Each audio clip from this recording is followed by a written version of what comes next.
Visakha express అనమాట. ఈ train అయితే మనకు డైలీ ఉంటుంది సికింద్రాబాద్ నుంచి. డైలీ 4:50 పిఎంకి అయితే ఉంటుంది అనమాట. 4:50 సాయంత్రం 4:50కి అయితే స్టార్ట్ అవుతుంది సికింద్రాబాద్లో. సికింద్రాబాద్ నుంచి భువనేశ్వర్. మనమైతే పూరి వెళ్ళినాం కదా, ఈ ట్రైన్లోనే వెళ్ళినాం అనమాట.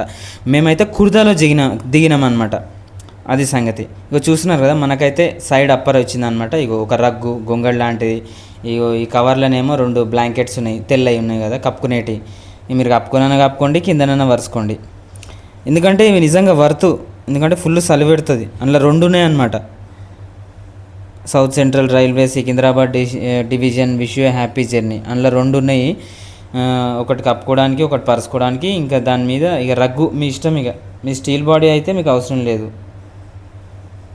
నేనైతే 2 కప్పుకున్నా, ఒకటి కింద పరుచుకున్నా. అది సంగతి. మనమైతే ఫస్ట్ టైం అయితే థర్డ్ ఏసీలో అయితే ట్రావెల్ చేసినాం అనమాట. ఇక చూస్తున్నారు కదా, 2 ఉన్నాయి అనమాట దాంట్లో బ్లాంకెట్స్. ఓవరాల్గా బాగుంది. థర్డ్ ఏసీ అయితే గుడ్. ఇదే అనమాట మనది బెడ్. ఇగో ఇదొక బ్లాంకెట్, ఇది ఒకటి కప్పుకునేది, ఒక వాటర్ బాటిల్, మొబైల్ హోల్డరు. ఇదైతే థర్డ్ ఏసీ అనమాట. అది సంగతి. నేను నైట్ నుంచి పైనే ఉన్నా, అందుకే బ్లాగ్ చేయడానికి అయితే కుదరలే. ఇప్పుడు చేద్దాం ఇక జర్రా.